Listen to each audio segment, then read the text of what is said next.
Dear student, hope you will be fine. The topic for today discussion is page replacement algorithm. जैसा कि आपको पता है कि जब पेजिंग की जाती है तो मेन मेमोरी में फ्रेम्स बनते हैं और जो हमारी प्रोसेस होती है वो पेज में डिवाइड होती है।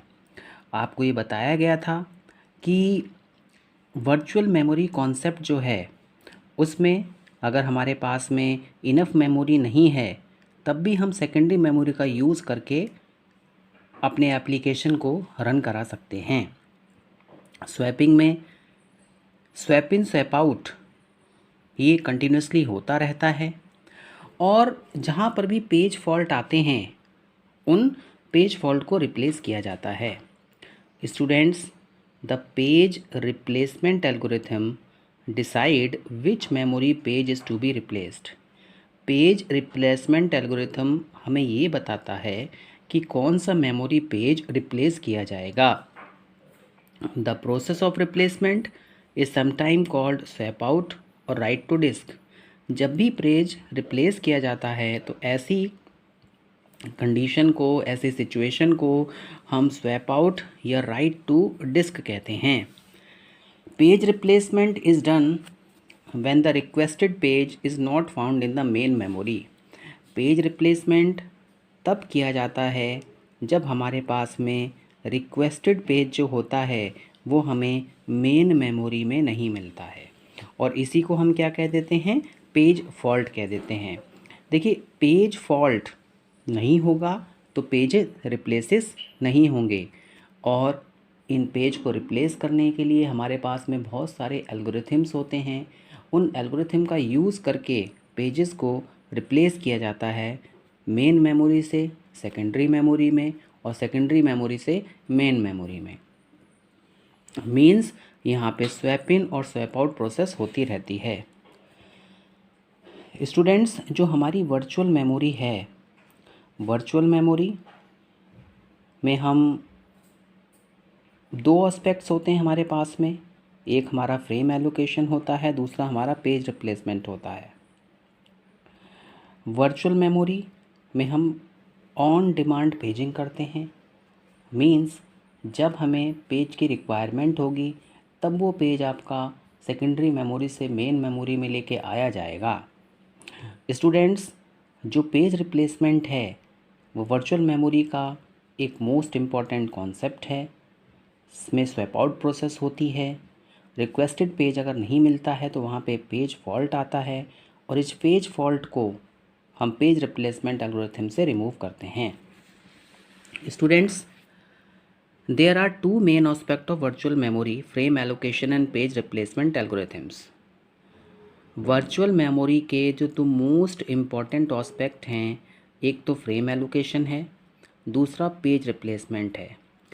देखिए, हमारी जो मेन मेमोरी होती है वो नंबर ऑफ़ फ्रेम्स में डिवाइड होती है, प्रोसेस नंबर ऑफ़ पेजेस में डिवाइड होते हैं। नंबर ऑफ़ पेजेस के करस्पॉन्डिंग नंबर ऑफ़ फ्रेम्स हमें मिलते हैं। फॉर एग्ज़ाम्पल, अगर हमारे पास में किसी प्रोसेस को हमने 4 पेजेस में डिवाइड किया है तो वहाँ पर उसके करस्पॉन्डिंग 4 फ्रेम्स हमारे पास में होने चाहिए मेन मेमोरी में। सेकंड, पेज रिप्लेसमेंट, किस तरीके से पेज को रिप्लेस किया जाएगा, ये भी एक मोस्ट इम्पॉर्टेंट कॉन्सेप्ट है।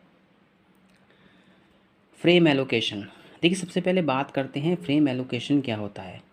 Frame allocation is all about how many frames are to be allocated. Frame allocation हमें ये बताता है कि हमारे पास में कितने फ्रेम्स हैं जिनको किसी प्रोसेस के लिए एलोकेट किया जाएगा। वाइल द पेज रिप्लेसमेंट हमें ये बताता है कि हमें कितने पेज की रिक्वायरमेंट है।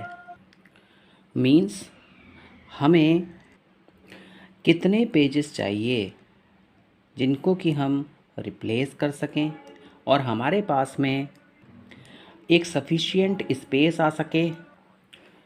मीन्स हम यहाँ पे ये कह सकते हैं, page replacement is all about finding out the page number which need to be replaced in order to make space for the requested page. Means कौन से पेजेस को हमें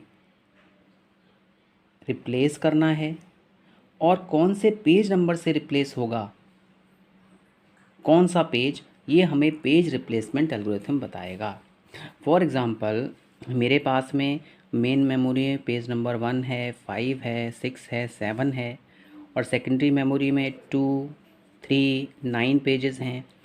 5 पेज फॉल्ट आ गया तो आप इसको 3 से रिप्लेस कर रहे हैं, तो यहाँ पे पेज नंबर भी फाइंड आउट किया जाता है। रिक्वेस्टेड पेज कौन सा है, 3 है, 3 को 5 से रिप्लेस कर दिया जाएगा। स्टूडेंट्स, जो हमारा पेज रिप्लेसमेंट एल्गोरिथम है इसमें कुछ प्रॉब्लम्स हमें देखने को मिलती हैं अगर हम एक ऑप्टिमल तरीका नहीं अपना रहे हैं। सबसे पहली problem, if the number of frames which are allocated to a process is not sufficient और accurate, then there can be a problem of thrashing. Number of frames जो कि किसी प्रोसेस को एलोकेट किए जाएंगे, अगर हमारे पास में सफिशिएंट नहीं है या एक्यूरेट नंबर ऑफ फ्रेम्स नहीं है तो वहाँ पे प्रॉब्लम ऑफ थ्रैशिंग देखने को मिलेगी। मीन्स वहाँ पे स्वैप इन स्वैप आउट ज़्यादा परफॉर्म होगा और सीपीयू अपना वर्क, मीन्स जो हमें सीपीयू का थ्रूपुट है वो कम देखने को मिलेगा। Student, due to the lack of frames most of the pages will be residing in the main memory. देखिए, फ्रेम्स कम हैं और हम ये कह सकते हैं कि जितने भी पेजेस हैं वो सारे के सारे मेन मेमोरी में रिसाइड करेंगे, तो यहाँ पे ज़्यादा से ज़्यादा पेज फॉल्ट आएंगे। जब पेज फॉल्ट ज़्यादा आएंगे तो वहाँ पे हमें पेजेस को फ्रिक्वेंटली रिप्लेस करना पड़ेगा। पेज रिप्लेसमेंट एल्गोरिथम का बार बार यूज़ होगा। स्टूडेंट्स, अगर ऐसा होता है तो हम ये कह सकते हैं operating system allocate more frames to the process. Operating system ज़्यादा फ्रेम एलोकेट कर देगा किसी प्रोसेस को और इसकी वजह से हमें यहाँ पे इंटरनल फ्रेगमेंटेशन देखने को मिलेगा। This is the first problem. अगर हम पेज रिप्लेसमेंट एल्गोरिथम का एक्यूरेटली यूज़ नहीं करेंगे, ऑप्टिमल वे में यूज़ नहीं करेंगे, सबसे पहली प्रॉब्लम थ्रैशिंग की आती है। मीन्स सीपीयू यूटिलाइजेशन बहुत कम हो जाएगा और स्वैप इन और स्वैप आउट बहुत ज़्यादा परफॉर्म होगा। और अगर ऐसा होता है तो किसी प्रोसेस के लिए नंबर ऑफ़ फ्रेम्स ज़्यादा एलोकेट हो जाएंगे और हमें वहाँ पर इंटरनल फ्रेगमेंटेशन देखने को मिलेगा। इंटरनल फ्रेगमेंटेशन एक ऐसी प्रॉब्लम होती है जिसमें मेमोरी वेस्टेज होता है। स्टूडेंट, जो सेकंड हमारे पास में प्रॉब्लम है, if the page replacement algorithm is not optimal, अगर पेज रिप्लेसमेंट एल्गोरिथम ऑप्टिमल नहीं है तो वहाँ पे थ्रैशिंग की प्रॉब्लम आ सकती है। If the number of pages that are replaced by the requested pages will be referred in the near future, then there will be more number of swap in and swap out, and therefore the operating system needs to perform more replacement than usual, which causes performance deficiency.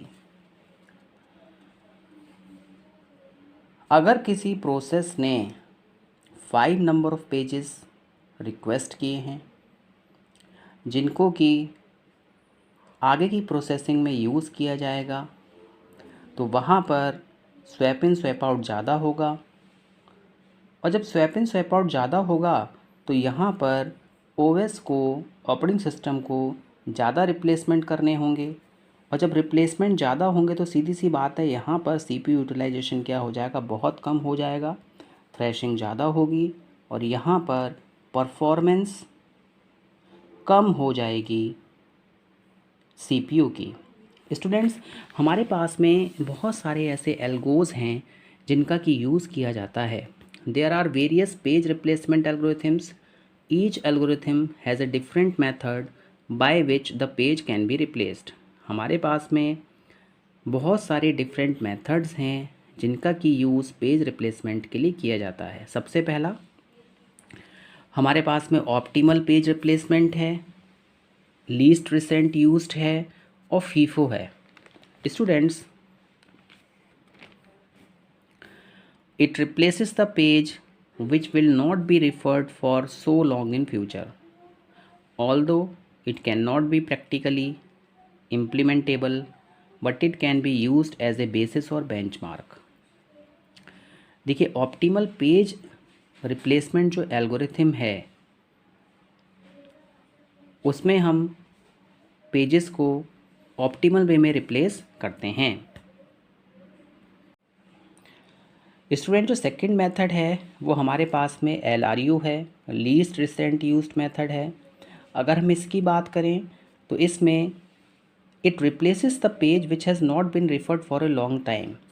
ऐसा page जिसको कि बहुत समय से use नहीं किया गया है उसको यहाँ पर रिफ़र किया जाता है। ये जो हमारा एल्गोरिथम है ये बिल्कुल अपोजिट है ऑप्टिमल पेज एल्गोरिथम्स के। In this we look at the past instead of staring at the future. यहाँ पे हमेशा पास्ट मेथड्स को देखा जाता है, हम फ्यूचर की तरफ नहीं देखते हैं। देखिए, ऑप्टिमल पेज रिप्लेसमेंट को इम्प्लीमेंट करना बहुत ही मुश्किल है क्योंकि इसमें फ्यूचर बेसिस को देखा जाता है और फ्यूचर में हम ये नहीं कह सकते हमें वहाँ पे कितने रिप्लेसमेंट करने होंगे। बट लीस्ट रिसेंट में हम बैकवर्ड डायरेक्शन में देखते हैं, पास्ट में देखते हैं कि किन पेजेस को यूज़ नहीं किया गया है और उनको रिप्लेस कर दिया जाता है। लास्ट मेथड स्टूडेंट्स हमारे पास में फीफो होता है, फर्स्ट इन फर्स्ट आउट। यहाँ पे एक क्यू मेंटेन की जाती है। The page which is assigned the frame first will be replaced first. ठीक है, यहाँ पे ऐसे पेज को रिप्लेस किया जाता है जिसको कि फ्रेम पहले असाइन किया गया है। The page which side at the rear end of the queue will be replaced at the every page fault. जो रेयर एंड पे होता है उस पेज को यहाँ पे रिप्लेस किया जाता है जब भी हमारे पास में पेज फॉल्ट आता है। I hope you have understood this lecture. Thank you very